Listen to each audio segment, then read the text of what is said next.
today we're going to be making my mom's famous chocolate chip cookies.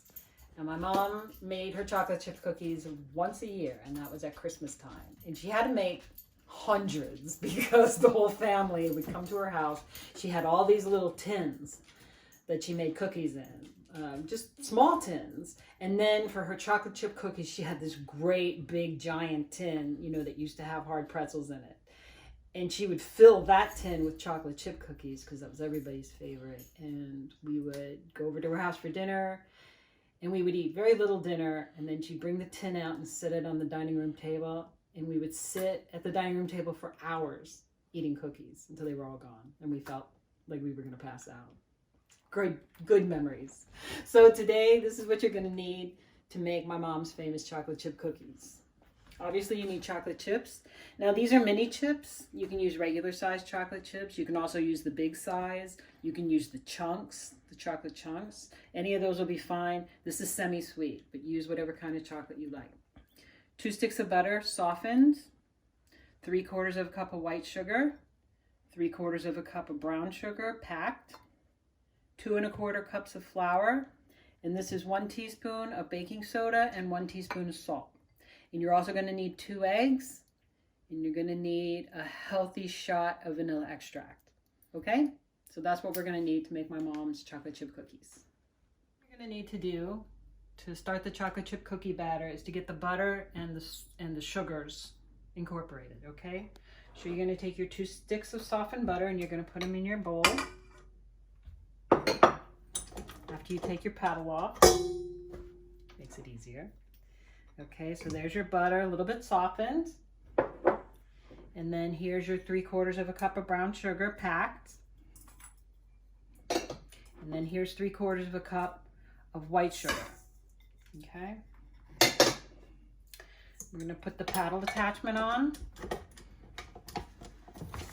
and start it on low. We're just going to cream this together, okay? So it starts to come together in the pan, in the bowl. Okay?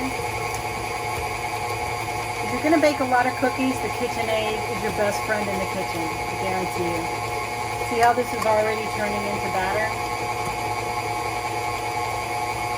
Okay, now you're ready for the eggs. Okay, so I'm going to turn that down on low. I'm going to add my eggs. Add your eggs one at a time. Crack your eggs one at a time. That way if the shell gets in here, you can pick it out of here. You don't have to pick it out of there, okay? So that's 1.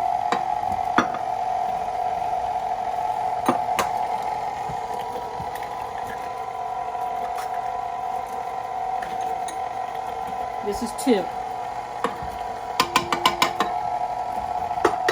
Turn it up again.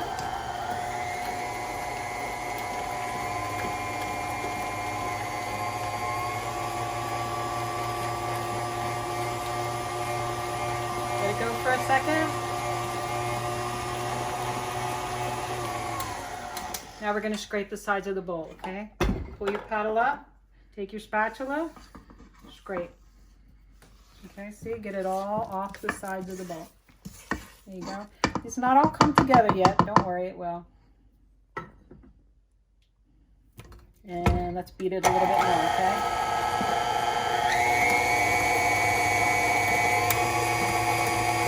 While you're beating this, preheat your oven, 350 degrees.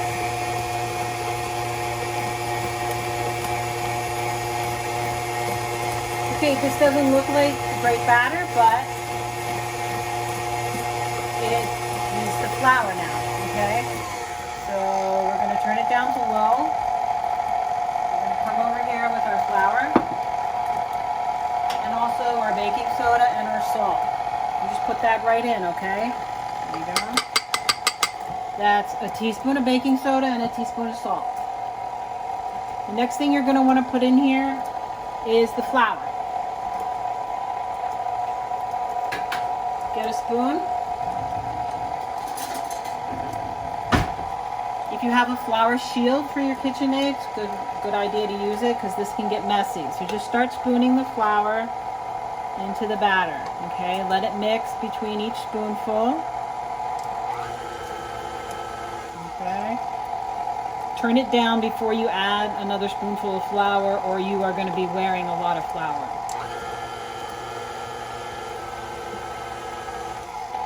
Okay, so we'll get the rest of this flour mixed in, okay? This is what the batter looks like when you put all the flour in it. So we're going to scrape our paddle. We scraped our bowl.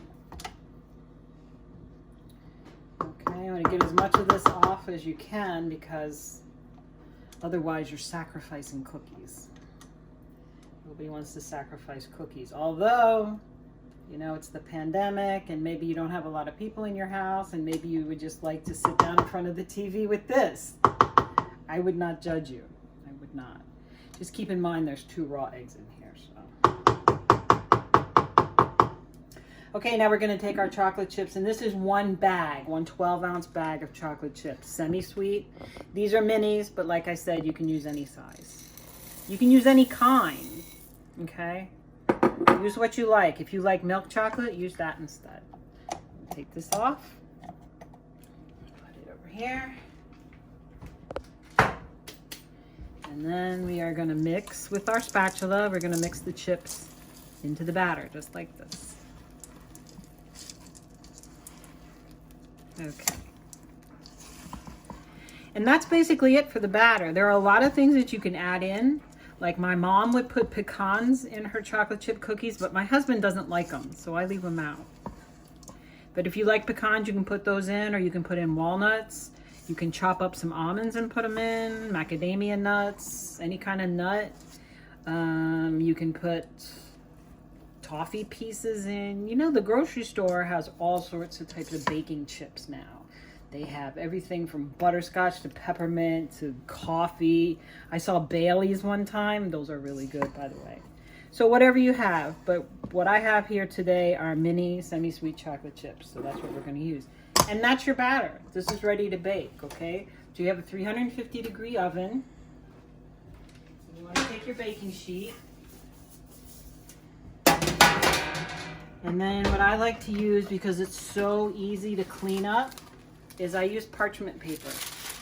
And I get it in the sheet because the roll of parchment paper drives me nuts. It's never the right size. This, look at that. Right on there. It's the perfect size. So this is ready for your cookies. Now this recipe depends on how big you want your cookies, how many cookies you're going to get out of the recipe, okay? You like little tiny cookies, you're going to get a ton of them. Probably get about 4 dozen. If you like a cookie that's more than a bite, you might get a couple dozen. If you're up late at night making these and you don't want to wait to do batch after batch after batch of cookies, one thing you can do is you can take a second sheet of parchment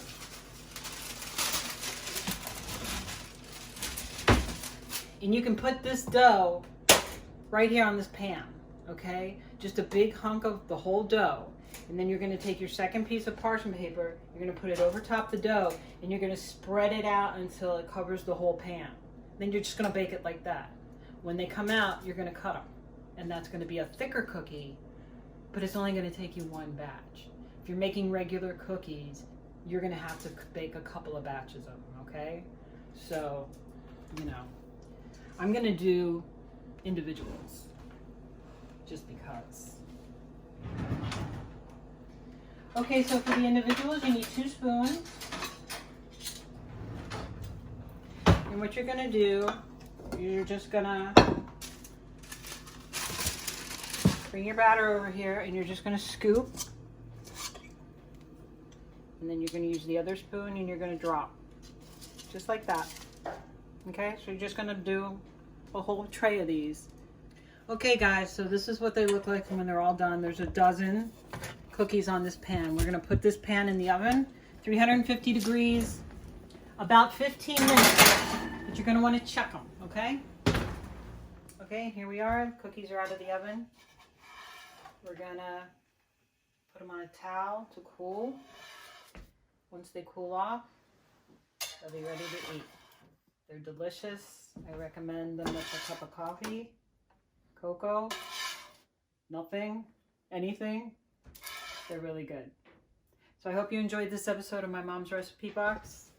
Aline, this is for you. Now don't forget, like us, subscribe, hit the notification bell because we have new content coming out every week. And there's somebody coming over to, oh, crap. Careful, stop. What do you think? Yummy.